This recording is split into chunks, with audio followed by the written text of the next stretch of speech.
Narito na ang inyong hinihintay. Ang programang magpapakita ng di nakikita. Ang nakatago ay ilalabas niya. Yes, yes, yo! Topa Show! Programang maraming ilalantad na mga sorpresa. Yes, yes, yo! Topa Show! At ngayon, narito na po sila. Ang mga kwento niyang ating mapapakinggan. Si Mr. Yes, Yes, Yo, Attorney Ferdy Topacio. Yes, yes, yo! Topa Show! Yeah, mga kasama! Magandang umaga po sa araw na ito. Ang ating araw ay Miyerkules. Ating pecha ay 10. Tama ba? 10. Oo, ating oras alas 11:04. At ano ngayon po? Idul Fitr. Yes. Oo, sa lahat ng mga kaibigan nating mga Muslim ay Eid Mubarak sa inyong lahat. Happy holidays. Atty. Ferdy Gasolito, Mr. Sex Appeal Topacio. Bumabati sa inyo ng mabuhay po kayo't lahat ng ugat sa inyong katawan. At syempre, ang aking palaging kasama ay... Syempre, ako pa rin po si Juvie de Guzman dito sa Yes, Yes, Yo. Yan! Top guwapo nyo. At bago tayo mag-umpisa ay happy birthday muna sa ating big boss. Walang iba kundi si Boss Edgar Cabangon at ang kanyang twin brother na si Edward Boss Cabangon Edward. ng Aliw Broadcasting. Wala ko kahapon, sayang. Meron bang pansit kahapon? Na-miss ba ako? Kasi may pictorial po kasi kami at medyo alanganin yung natapos eh. Kaya, ayun. At may isa pa tayong birthday celebrant taga rito sa Aliw, di ba? Batiin din natin si Ma'am Leslie Paz ng Aliw Human Resources Department. Ngayon ba yan? So may pansit ngayon. Okay. Anyway. Happy birthday talaga. Alam mo, eto magandang topic na sana kahapon ko pa gustong i-discuss. Kanya lang due to unforeseen circumstances ay hindi ako umabot.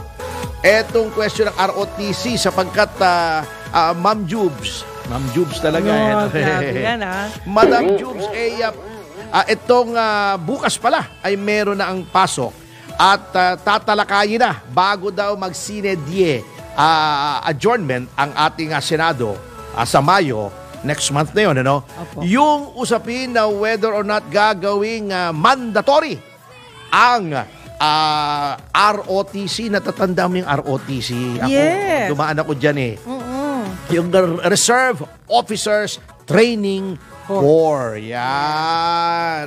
Course. Core. Ano ba yan? Core.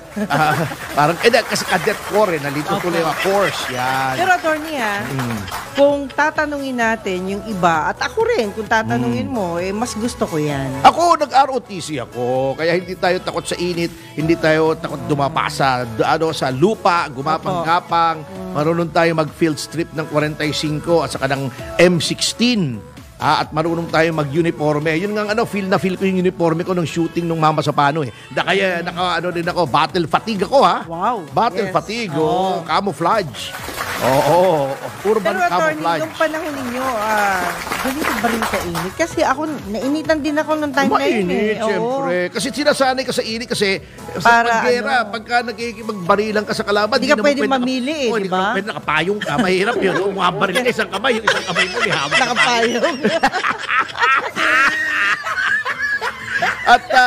At ayon sa mga survey na isinagawa, ay karamihan ng ating mga mamamayan, lalo na yung mga college students, 78% ay pabor sa pagbabalik ng ROTC na mandatory Ibig sabihin mandatory, whether you like it or not, kailangan. You better like it. Yes, hindi ka pwedeng tumanggi dyan. Pero maganda rin ang exercise yan, attorney, kung sa akin nung time na yun, nag-collapse din ako, pero talagang nagpursige ako makarecover. Just for that. Ang importante kasi meron tayong alam, hindi tayo lalamya-lamya. At saka maganda sa ROTC, talagang natututo ka ng discipline at saka yung following ng order. Yes. Kaya yung mga kabataan ngayon TikTok ng TikTok, lelembot-lembot, paano walang alam sa military training. At saka, sa ngayon, sinasabi nila, merong banta galing sa China, Etong mga kabataan ngayon, yung mga sa social media, girahin ng China, girahin ng China, hindi kayo marunong gumamit ng barel. Anong gagawin yun? Ika-caps lock nyo yung kalaban. Kayo naman, babatuhin nyo ng cellphone. Kayo talaga, Andiyan na yung gwapo nating kaibigan. Ito, isa sa mga noong pa, mulat sa pool ay nagsusulong na ng pagbabalik ng ROTC. Ito yung reserve officer din, kaya he practices what he preaches. Kung ano yung pinaninindigan niya, ay ginagawa niya. Nag-training ito, Asa kapag tinignan mo ito, talagang militar ang bearing. Walang iba kundi ang makisig. May dating. Chairman, pinuno ng National Youth Commission, si Undersecretary Ronald Cardema. Yahoy! Ayan. Magandang umaga po, Yusek, Chairman. Good morning, Boss Ferdy and Ma'am Juby. Good morning, sir. Naku, idol, kamusta na ho kayo? Na-imagine ko yung kagwapuhan nyo eh. Idol ko ito. Sa tindig pa lang alam mo na ito ay disiplinadong tao at may paninindigan. Yan. Thank you, Boss. At anyway, unang tanong, Yusek, Chairman, di ba matagal nyo nang isinusulong itong pagbabalik ng mandatory military training sa ating mga kolehiyo? Ano pong nararamdaman nyo ngayong validated kayo sapagkat karamihan ng mismong mga estudyante ng kolehiyo ay pabor sa pagbalik ng ROTC? Yes po, Attorney. Yan, unang-una tayo ay natutuwa dahil kahit na walang mandatory ROTC ngayon, hindi siya mandatory, nasa survey na gusto ito ng majority ng mga kabataan ng mga Pilipino po. Pangalawa po, ito gusto ko mga pagbabatukan yung mga makakaliwang grupo. Ay sige, kasama niyo ako, batukan itong mga to. Kailan natin tayo mag-umpisa? Yes, nag-rally-rally pa ng isang araw sa Makati, itong bagong alyansa Makabayan na alis sa China, atin ito, mga ganyan-ganyan. Pati yung Akbayan, dalawa silang grupo. Sabi ko, paano nangyaring ang tatapang nitong mga to? Itong mga taga-Akbayan, ito yung kalaban namin sa Senado, ayaw nila ng mandatory military training sa kabataan Pilipino. Yung isa naman, nananawagan bigla sa Makati na lumaban sa China, sila rin naman yung pumapatay sa mga sundalo at mga pulis. Kaya sabi ko, mga keyboard warriors lang o may masabi lang, ayaw naman talaga mag-training ng panlaban sa bansa, di ba? Oo naman, may tawag dyan Yusek, ang start ng word na tawag sa kanila ay letter H. Anyway, ito, may katanungan daw si Ate Jubes para sa inyo, Chairman. Yes, Chairman. Alam nyo, sa totoo lang dumaan din ako dyan sa pagsubok na yan at talagang ginusto ko yan. At nakita natin na walang lalamya-lamya that time na merong ROTC. Walang lamya. At saka hindi lang po yan kahit na kami po'y nag-muse may muse kami that time meron yung anong tawag dyan ROTC pero muse kami. Cadet sponsor ba yun? Opo, yan. Natatandaan ko. That time, sir, itinuro sa amin lahat ng bahagi na dapat naming pag-aralan. At saka, thankful ako sa inyo. Congratulations na in advance dahil alam nyo po, yung tagumpay na mangyayari kung magiging mandatory ang ROTC is karangalan po ng bansa. Yan po. Diba, sir? Yes po. Alam niyo sa ROTC po, hindi lang talaga siya dahil meron tayong imminent na laban sa mga gera in the future. Pero ito ay kailangan dahil sa disaster preparedness. Dahil dito sa ating bansa marami hong bagyo. Lumilindol pa, pumuputok ang bulkan. Napakaraming kabataan Pilipino, kapag hindi mo tinraining yan ng isang nation building training like ROTC o military training, hindi magiging pag-asa ng bayan yung mga yan. Kasi tatapay ang mga yan, hindi nila alam gagawin pag nasa sakuna, hindi sila maasahan, hindi sila magiging pag-asa ng bayan. Magiging pang-asar ng bayan yan.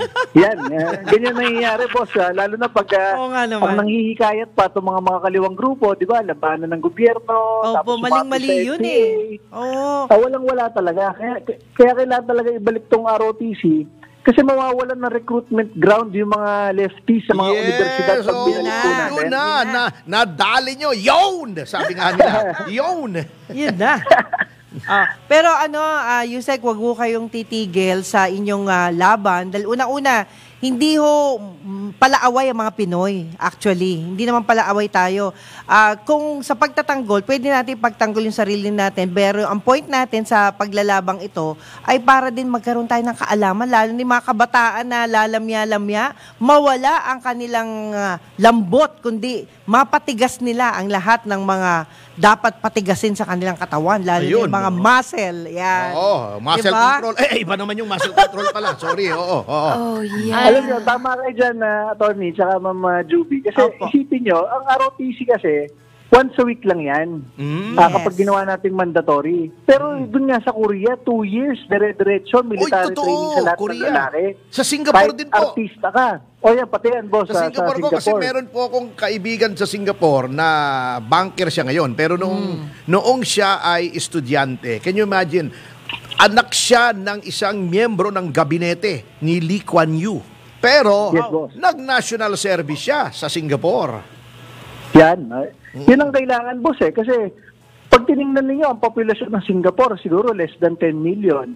Ang populasyon siguro ng South Korea, baka less than Mga 25 40. million po, South Korea. Oh, 25 million, boss. Pero, dahil lahat ng kalalakihan, mga kabataang kalalakihan, nagtitraining for nation building at for the defense, nagiging disiplinado yung isang buong henerasyon nila. Opo, Sa totoo atin, po. boss, more than 100 million tayo.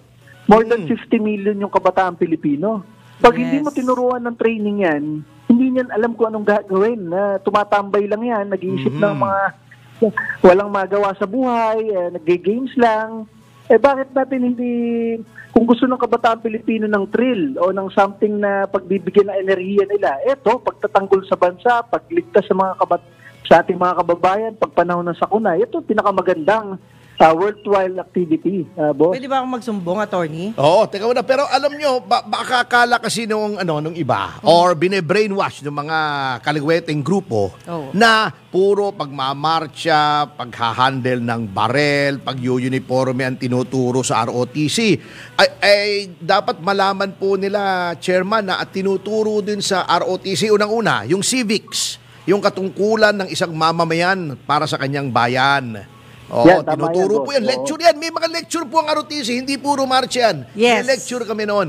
Ito, importanteng matutunan mo, first aid. Yun. Tinuturo sa, Yan. Emergency Tama yan. medical Oo. response. Oo, at saka yung yung calamity response. Apo. Oo, kung anong dapat gawin, halimbawa nagkabagyo o lumindol, paano ihahandle yung sitwasyon. Kaya Yes. importante. Pero may sumbong yata si Yes. Ma'am Juby. Ano ba yung Chairman, sumbong mo? magsusumbong ako sa inyo kasi mula nung nawala yung ROTC, alam nyo po ba, ilan sa mga kabataan nawawalan na rin ng respeto at disiplina sa mga kababayan din natin, yung mga elders natin? Oo. Pansinin nyo po.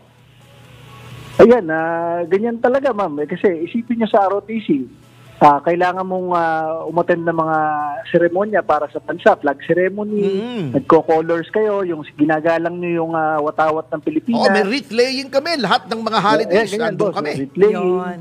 And syempre, pinapakita mo, kailangan mong gumalang sa authorities, di ba? Opo, Sa yun nga mga po senior mo sa unit, sa gobyerno, sa armed forces.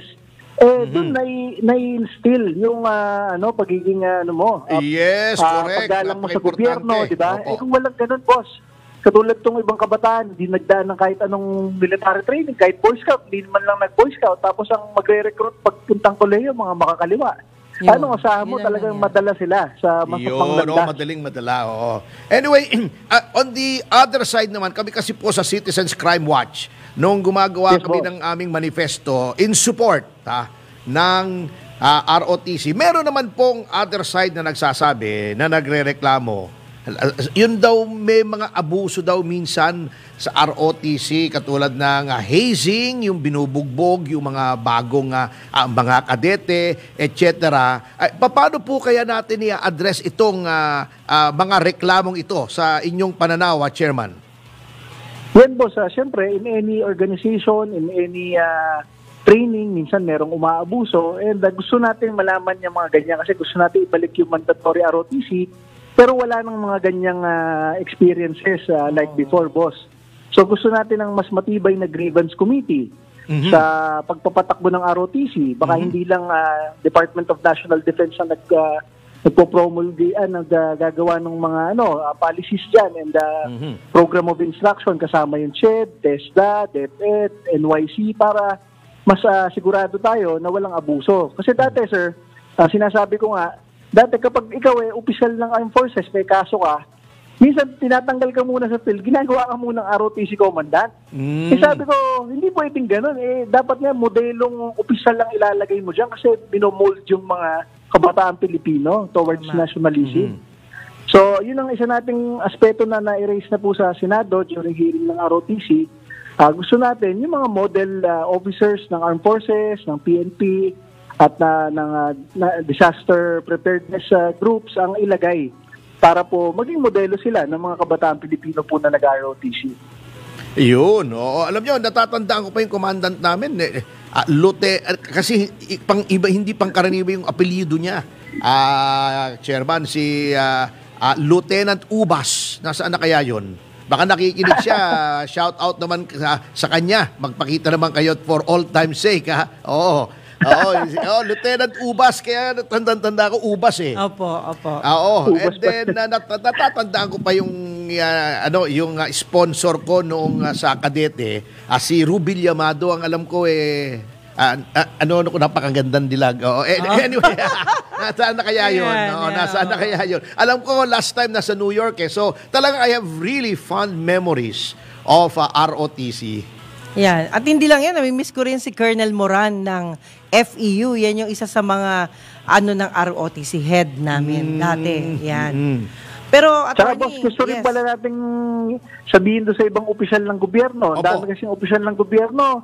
Ang dami, pagpapakita sa Facebook na bumabaril-baril sila, mga ganyan-ganyan, nilalabas yung mga baril. Ayaw naman mag-military training. Ayaw naman mag-join sa reserve force.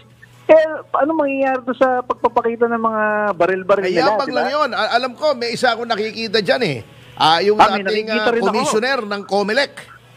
Oo, yung mga ganyan, boss, di ba? Oo, niyayabang. Tapos hindi naman siguro member ng reserve force. Yun so, anong mangyayari doon? Sayang yung pag-hold niya ng mga baril. Kaya nga nung pinakitahan niya sa Twitter nung baril, nagpakita ako sa kanya may hawak akong RPG. Pero hindi totoo. Props lang dun sa Mama Sapano.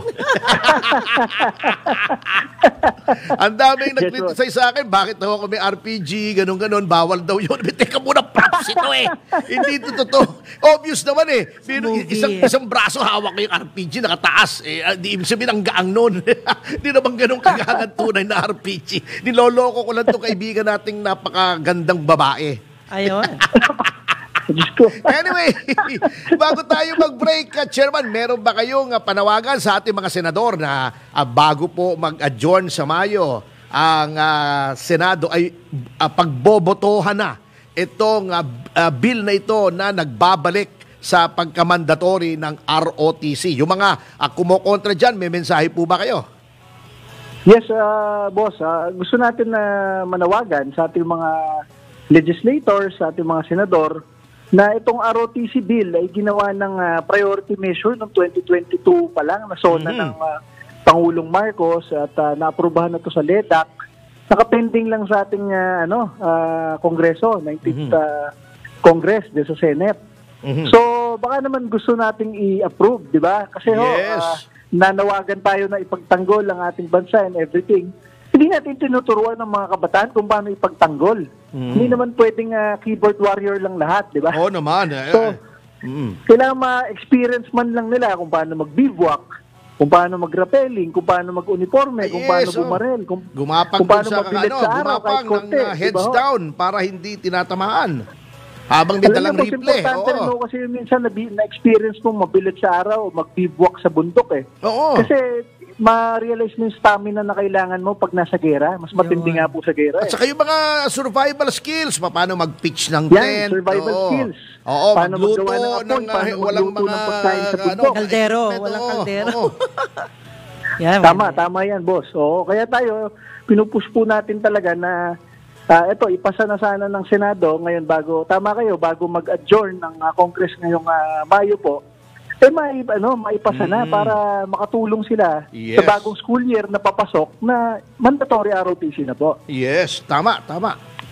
Okay. Anyway, thank you very much po sa inyong pagpapaunlak sa aming payak na pag-anyaya, Chairman. We know you are enjoying your vacation pero pinagbigyan niyo po kami. Maraming salamat problem, po. boss. Basta Mabuhay kayo po po. kayo. Mabuhay ang Yes, po. National Youth Commission at mabuhay ang ROTC. Thank you very much po. Thank Maraming you. salamat po, Boss Ferdy and Ma'am Juby. Thank you po. Yan po ang tinig ni National Youth Commission Chairman Undersecretary Ronald Cardema. Ayan. At Grabe. sa notang yan, mga kasama, ay magbabalik ang Yes, Yoto Pasyo. Pagkatapos ng mga komersyal at territorial sa paltaran sa paalala, habang buhay just in news live at sumabit just in patch report. At kung ano pa katsumahan ating oras. Alas 11:24 ng umaga. 1, 2, 3, Si Mr. Yes, Yes, Yo, Attorney Ferdy Topacio. Yeah, mga kasama, sa oras na alas 11:36 ng umaga ay nagbabalik ang Yes, Yo, Topacio! Kasama si Atty. Ferdy Topacio At ang inyong lingkod, Juvie de Guzman. Talagang hyper, no? Ang ating gwapong-gwapong legal partner. Always happy to be alive. At Yan. narito na po tayo sa ating paboritong bahagi na Pinabagot to!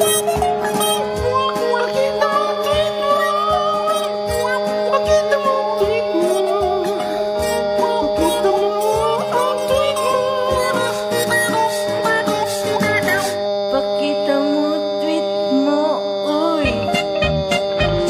Tapos na pala. Ladies first.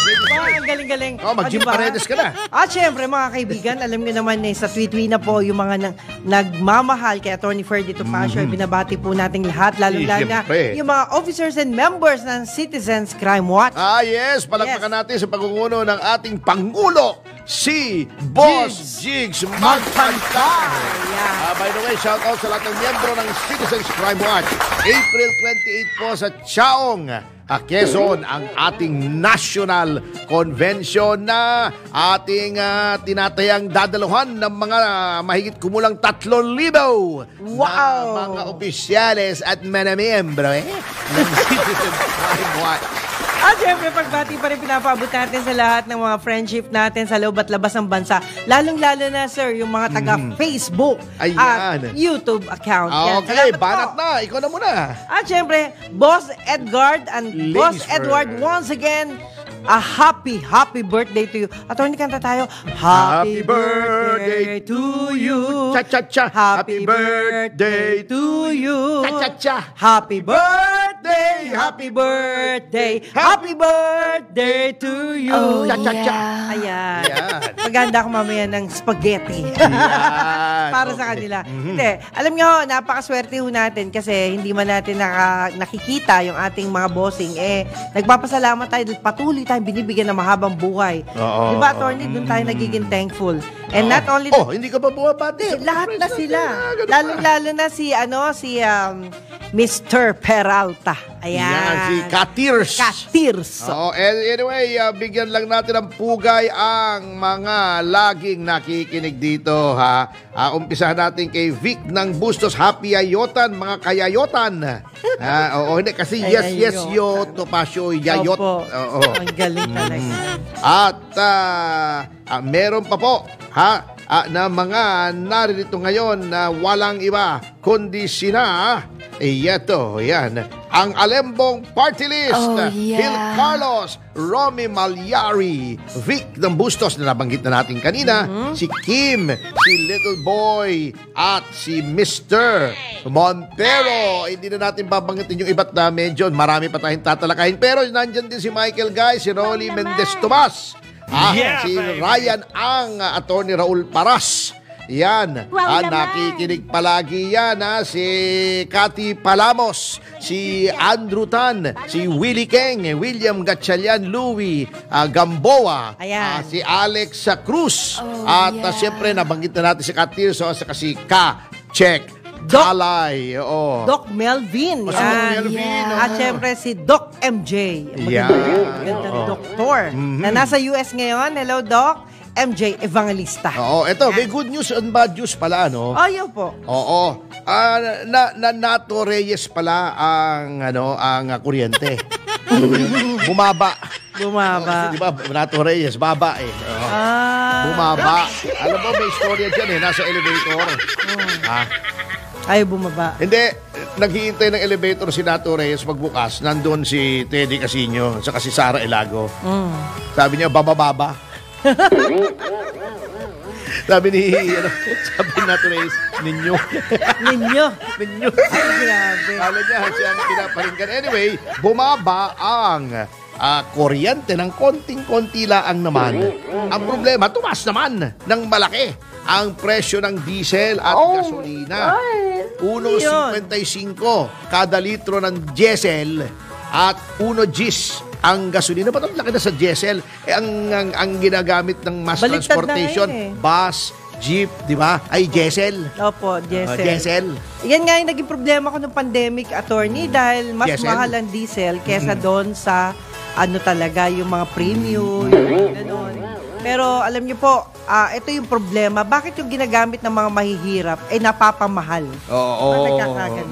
Nga eh. Dapat yung pangmasa, yun ang sinasubsidize. Dapat mas mura. Ng gobyerno. Ang taas na. Sobra na kawawa na yung ating mga taong bayan. Opo. Ang taas na ng inflation rate. Mahal ang bigas, mahal ang gulay. Mahal ang yung mga prime commodities. Basta Mahal mabenta, panggas. mahal. Ba't kayo ganyan?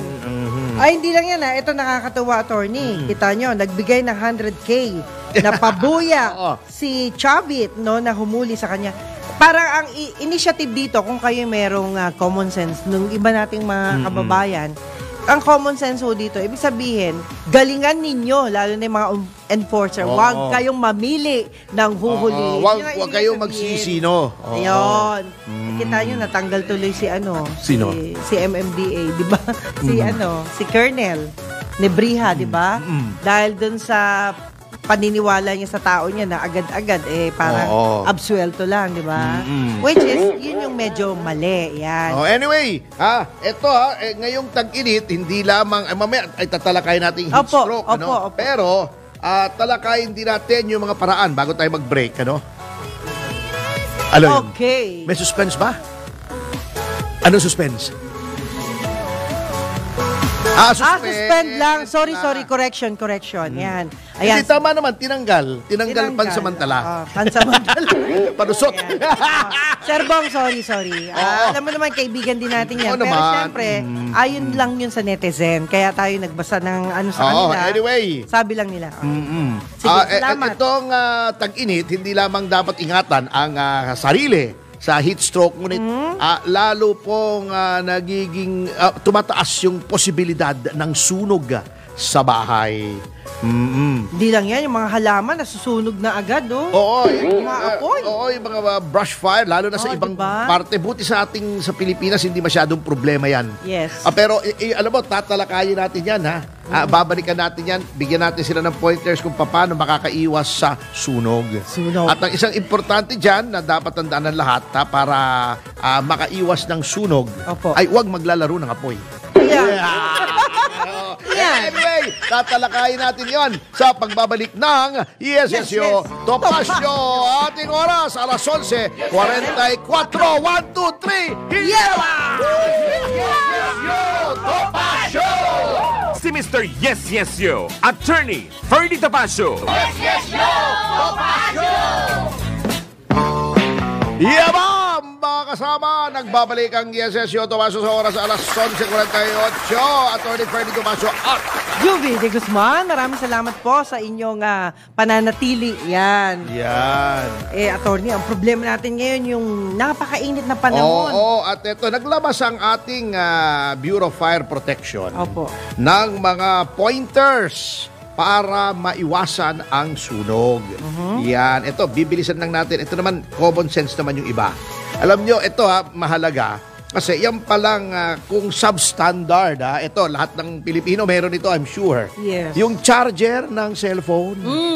Kung substandard pala yung nabili nyo sa kung saan-saan at walang Philippine standard. Sa tabi-tabi lang. Oo, minsan nag-iinit daw yan at nagiging cause ng sunog. Totoo yan. At siyempre, may nangyari sa akin dyan eh. Hindi ko alam yung kasambahay pala namin, bumili ng parang emergency light kasi daw, maganda naman yung kanyang adhikain. Opo. Na kapag nag-blackout ay hindi nangangapa sa dilim. Pero nung china-charge, natunaw. Ala. Pagbalik ko, sabi ko, anong amoy sunog? Yung pala napakainit noong rechargeable na maliit na gano'n. Oo, na yung nilalako. Naagapan. Buti na agapan ko, grabe yun. Yung mga charger pala ay ganun din. At yung mga ating mga plug, ha? Yung plug sa yung mga outlet, dapat pala yan wag overloaded na napakalakas ng load.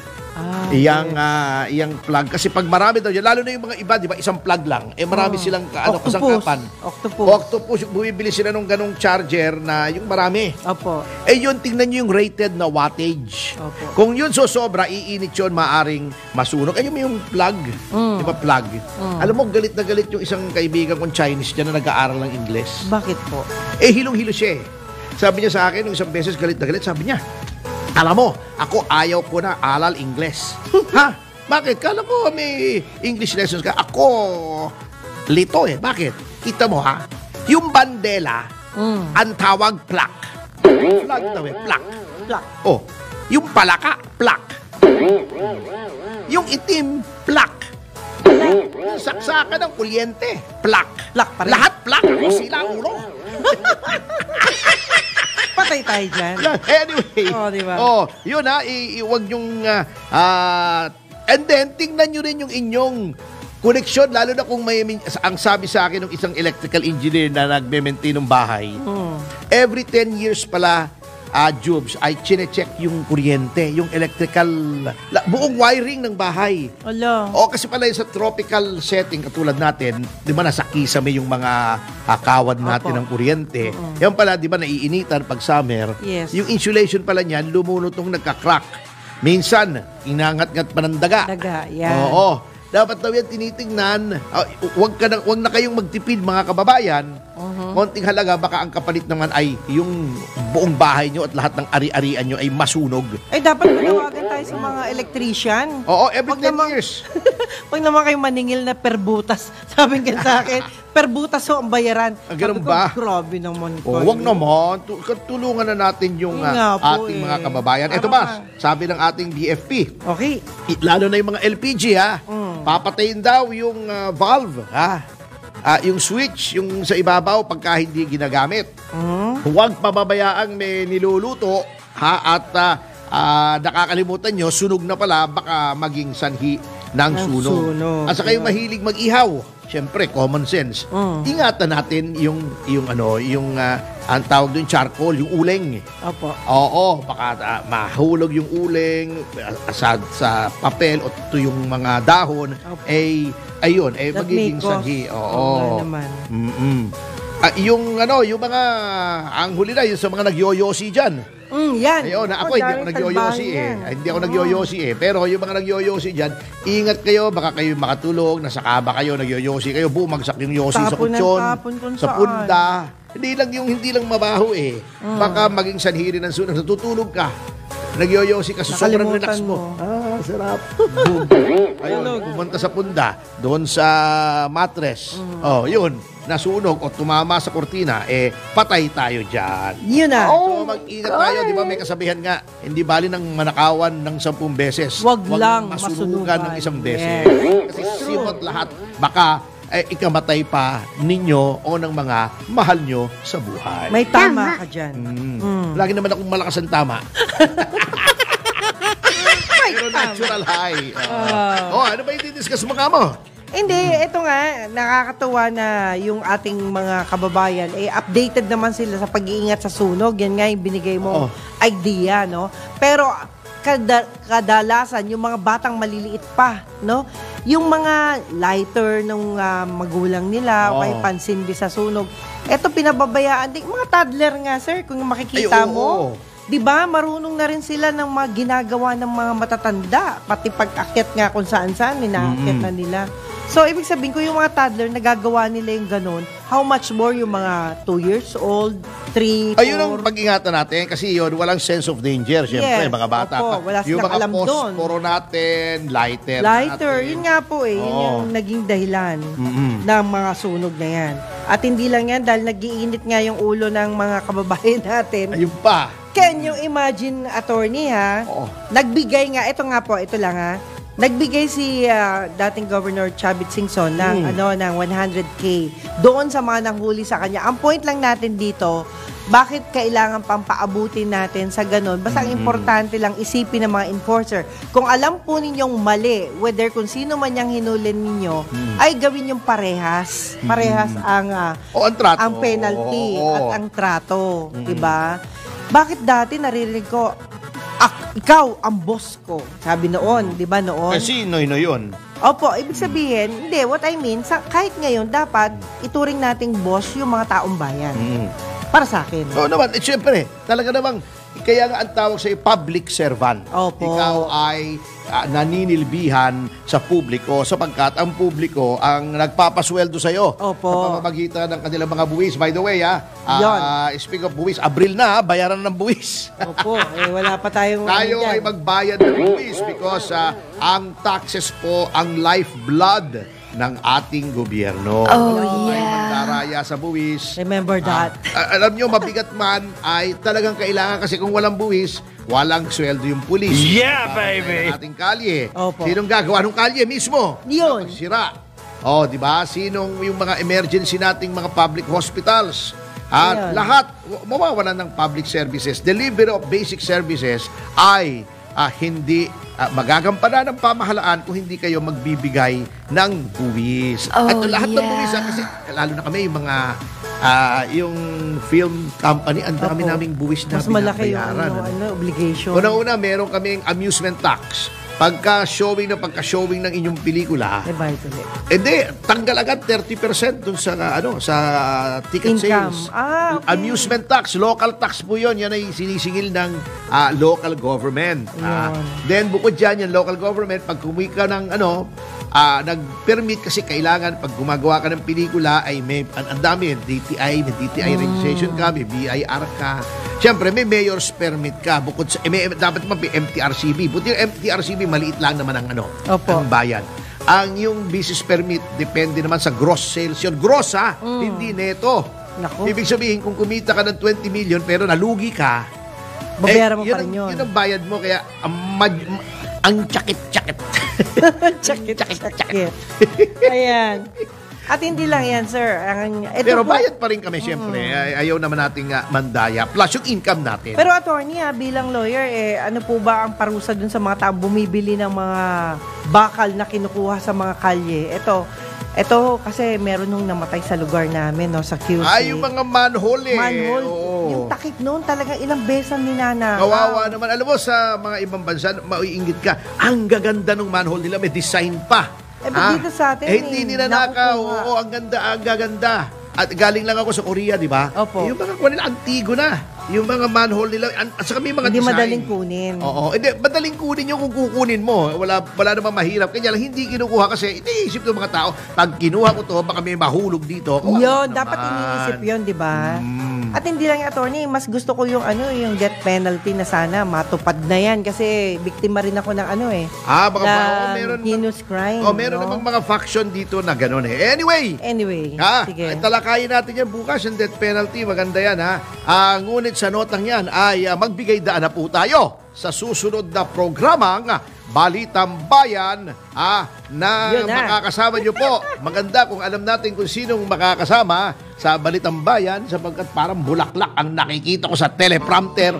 Hello po. Nakalimutan. Eyo po. Pagbili.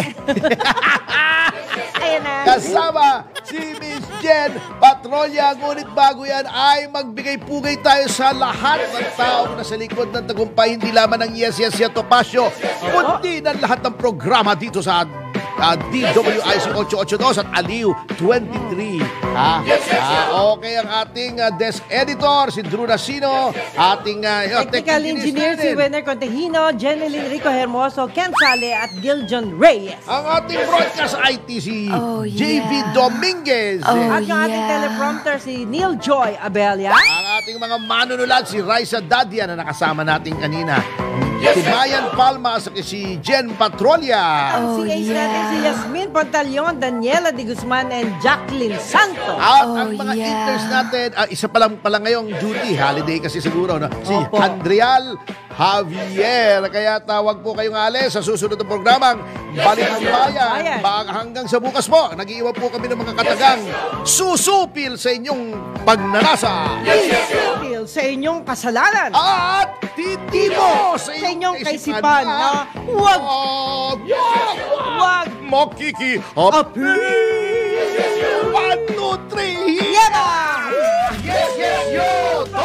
Babayagin Si Mr. Yes Yes Yo, Attorney Ferdy Topacio. Yes, yes, yo! Topacio!